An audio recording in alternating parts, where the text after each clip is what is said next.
This is not a sight we see every day. A $2 billion bomber up in smoke. But how did we get here? It started thousands of miles away, where a Houthi fighter jet, testing an experimental missile, fired aimlessly into the sky. No target, no lock-on. Just a test. That missile should have fallen harmlessly into the ocean. Instead, it climbed, burned through its fuel, and spiraled downward, right into the path of a B-2 Spirit stealth bomber. The B-2, one of only 20 in existence, runs on 4 General Electric F-118 engines. When the missile struck, it took out engine 3. The aircraft shuddered violently. The crew inside, trained for the worst, immediately assessed the damage. The engine loss alone was bad, but worse, it ruptured a fuel line. The bomber was bleeding fuel fast.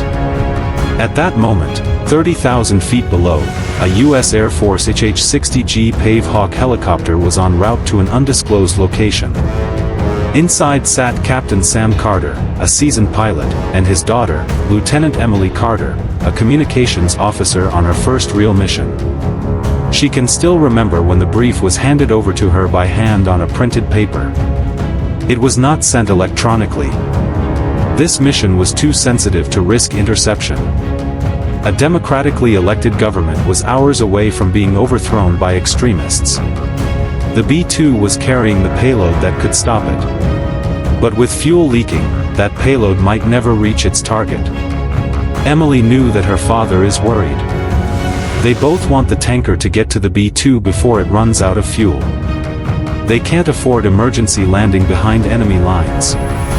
The emergency tanker was already airborne, but it will take a while before it gets to the B-2. They have radioed base to get ready for ground support. But they hope it will not get to that.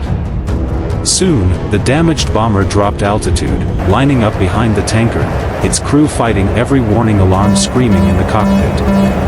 A mid-air refuel is dangerous under normal conditions. Losing an engine made it a nightmare. The boom operator guided the refueling probe in.